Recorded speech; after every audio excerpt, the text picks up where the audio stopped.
Good morning అందరికీ. ప్రేక్షకులందరికీ 79వ భారత స్వతంత్ర దినోత్సవ శుభాకాంక్షలు. కొద్దిసేపటి క్రితమే క్యూ న్యూస్ కార్యాలయం పైన అలాగే మా అందరి సమక్షంలో మరీ ముఖ్యంగా బీసీ పొలిటికల్ జేఏసీ నాయకత్వంలో కొద్దిసేపటి క్రితమే జెండా ఆవిష్కరణ చేసుకోవడం జరిగింది. ఈ జెండా ఆవిష్కరణ సందర్భంగా ఈ తెలంగాణ రాష్ట్రంలో ఉన్నటువంటి బీసీ ప్రజల ముందు కొన్ని అంశాలను వాళ్ళను ఉద్దేశించి మాట్లాడాలనేటువంటి ఉద్దేశంతో BC political JAC coordination committee chairman అయినటువంటి సుధగాని హరిశంకర్ గౌడ్ గారు, అలాగే మెదక్ జిల్లా ఇన్ఛార్జిగా వ్యవహరిస్తున్నటువంటి నర్సయ్య గౌడ్ గారు, అలాగే మా చందు, రవి, అలాగే వెంకట్, వాసు, రంగన్న వీళ్ళందరూ కూడా ఇందులో పాల్గొనడం జరిగింది. తెలంగాణ రాష్ట్రంలో ఉన్నటువంటి బీసీ ప్రజలారా, భారతదేశానికి స్వతంత్రం వచ్చి 79 సంవత్సరాలైంది. ఈ రోజుకు మనం జంతర్ మంతర్ దగ్గర కూర్చొని హక్కుల కోసం, రిజర్వేషన్ల కోసం, వాటాల కోసం, అధికారం కోసం, ఆత్మగౌరవం కోసం నినదించేటువంటి పరిస్థితులు ఉన్నాయి. సో ఈ దేశంలో పూర్తి స్థాయి స్వాతంత్రం ఈ దేశ ప్రజలకు సమానమైనటువంటి అవకాశాలు అందరికీ సమాన వాటాలుగా దక్కినప్పుడు దక్కుతుందనేది బీసీ జేఏసీ బలంగా నమ్ముతూ ఉంది. ఇదే అంశం పైన కోఆర్డినేషన్ కమిటీ చైర్మన్ గారు అయినటువంటి సుధగాని హరిశంకర్ గౌడ్ గారు 2 నిమిషాలు మాట్లాడతారు. అందరికీ నమస్కారం. అదేవిధంగా 79వ స్వాతంత్ర దిన శుభాకాంక్ష తెలియజేస్తూ రాష్ట్ర ప్రజలు, దేశ ప్రజలందరూ కూడా స్వతంత్ర ఫలాలను ఇంకా పొందాలి. ఇంకా ఆ కోరిక నెరవేరలేదు, సహకారం కాలేదు. కొన్ని వర్గాలకే పరిమితమైన దేశంలో పేదలు, అణగారి వర్గాలు, బడుగు వర్గాలు కూడా అన్ని రంగాల్లో ముందుకు వచ్చినప్పుడే స్వతంత్ర ఫలాలను పొందినట్టు అవుతుంది. కాబట్టి మేము బీసీ జేఏసీగా ఈ రాష్ట్రంలో మల్లన్న గారి నాయకత్వంలో ఒక పెద్ద ఉద్యమాన్ని చేపడుతున్నాం. ఈ ఉద్యమాల ద్వారా ఎన్నో ప్రతిఫలాలు పొందుతున్నాం. ఇంకా పొందడానికి సాయశక్తుల కృషి చేస్తాం, మీకు హామీ ఇస్తున్నాం. అదేవిధంగా ఈ దేశ స్వాతంత్రం కోసం ఎందరో మహనీయులు ప్రాణత్యాగం చేసిర్రు, కొట్లాడినరు. 1857లో సిపాయిల తిరుగుబాట్లు ప్రారంభమైన ఈ ఉద్యమం 47 ఆగస్టు 15 రోజు మనకు స్వాతంత్రం వచ్చింది. అంటే ఈ మధ్యన ఎందరో త్యాగదానులు ప్రాణాలు కోల్పోయారు, జైలు పాలయ్యినరు. వాళ్ళు త్యాగం చేసిన ఫలితాల మూలంగా మనం ఈ స్వాతంత్రం పొందుతున్నాం. కానీ ఈ దేశంలో కొన్ని వర్గాల చేతిలో అధికారం పోయి ఇంకా పేదలుగానే ఉన్నారు.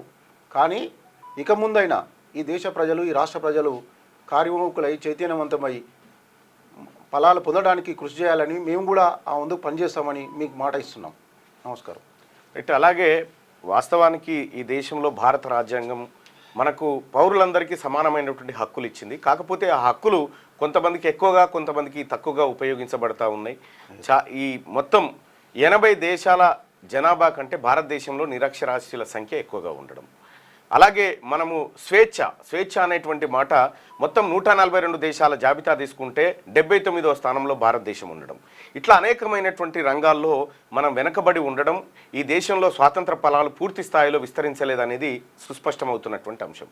సో కాబట్టి బీసీ జేఏసీగా మేము మీ అందరికీ ఇస్తున్నటువంటి హామీ, ఈ రాబోయేటువంటి తరం ఖచ్చితంగా ఇది అణగారిన వర్గాల తరంగా మారాలి. ఇది అణగారిన వర్గాలు అందరూ సమానమైనటువంటి, ఓన్లీ ఎస్సీ, ఎస్టీ, బీసీలు మాత్రమే కాదు, ఓసీలలో ఉన్నటువంటి పేదవాళ్ళకు కూడా వారి జనాభా దామాషా ప్రకారం హక్కులు దక్కాలి, వాటాలు దక్కాలి అనేటువంటిది మా బీసీ జేఏసీ ఉద్యమ పోరాట లక్ష్యంగా ముందుకు పోతా ఉంది. ఇక ఈ నెల 17న అంటే ఎల్లుండి నిజామాబాద్లో ఒక ప్రెస్ మీట్ కార్యక్రమం ఉంది. ఆ తర్వాత మంచిర్యాలలో 20 తారీఖు రోజు ఏది మీటింగ్ ఉంది బీసీ జేఏసీకి సంబంధించినటువంటిది.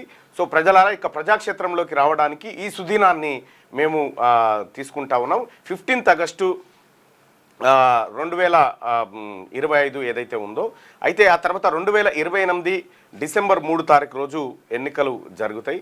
సో ఆలోపు మేము చేయాల్సినటువంటి కార్యక్రమాలు ఈ బీసీల ఉద్యమాన్ని మరింత ఉధృతంగా ముందుకు తీసుకుపోయి తెలంగాణ రాష్ట్రంలో ఉన్నటువంటి ప్రతి బీసీ బిడ్డను కలుపుకొని భుజం తడుతూ ఈ ఉద్యమాన్ని మరింత ముందుకు బలోపేతంగా తీసుకుపోవడానికి మా వంతు కృషి చేస్తామని చెప్పి ఈ సందర్భంగా మేమందరం కూడా చెప్తా ఉన్నాం. ఇక అలాగే భారతదేశానికి స్వతంత్రం వచ్చినటువంటి ఈ రోజున సో మార్నింగ్ న్యూస్లో స్వేచ్ఛగా బీసీ నాయకులు మాట్లాడుకోవడానికి అటు వాసు కానీ, వెంకట్ కానీ, చందు కానీ, రవి కానీ అందరు కూడా ఇవాళ మార్నింగ్ న్యూస్లో పాల్గొంటారు. స్వేచ్ఛగా మాట్లాడుకోవాలి. ఈ స్వేచ్ఛ అనేది చాలా ఇంపార్టెంటు. ఏ దేశమైనా ఏ ఖండమైనా మనిషి స్వేచ్ఛనే ఆ దేశ ప్రగతికి చిహ్నంగా కనిపిస్తుంది. మనిషికి అత్యుత్తమైనటువంటి స్వేచ్ఛ దొరికినప్పుడు ఆ దేశం సంపూర్ణ స్వతంత్రాన్ని సాధించినట్టు ఉంటుంది అనేది మాకున్నటువంటి అభిప్రాయం. కాబట్టి అందరికి కూడా మరొకసారి 79వ భారత స్వతంత్ర దినోత్సవ శుభాకాంక్షలు తెలియజేసుకుంటూ మార్నింగ్ న్యూస్లోకి స్వాగతం. ఇక ఇవాళ కాసేపట్లో ముఖ్యమంత్రి రేవంత్ రెడ్డి గారు గోల్కొండ కోట నుంచి, గోల్కొండ కోటలో ముఖ్యమంత్రి రేవంత్ రెడ్డి గారు ఏదైతే జెండా ఎగరవేస్తూ ఉన్నాడో, భవిష్యత్తులో ఏదైతే గోల్కొండను జయించినటువంటి సర్దార్ సర్వాయి పాపన్న వారసులు కూడా అదే కోట మీదుగా ఈ త్రివర్ణ పతాకాన్ని ఎగరేసేటువంటి రోజు అతి త్వరలోనే ఉందని చెప్పి మీ అందరికీ తెలియజేసుకుంటూ, అలాగే మహనీయుల ఆశయాలన్నింటినీ, స్వాతంత్ర ఫలాలన్నింటినీ, స్వతంత్ర సమరయోధుల ఆశయాలన్నింటినీ నెరవేరుస్తూ రాబోయేటువంటి బీసీ ప్రభుత్వం ఈ ప్రజలందరికీ మంచి చేకూరుస్తుందని, మంచి చేకూర్చే విధంగా మేము ముందడుగు వేస్తామని సత్యప్రమాణంగా మీ అందరికీ చెప్తూ, ఇక మార్నింగ్ న్యూస్లో సుదర్శన్తో పాటు మిగతా గెస్టులు కూడా పాల్గొంటారు. సో అందరూ కూడా మరొకసారి ఈ స్వతంత్ర దినోత్సవ వేడుకలను ఘనంగా జరుపుకోవాలని మనసారా ఆకాంక్షిస్తా ఉన్నాం. Thank you.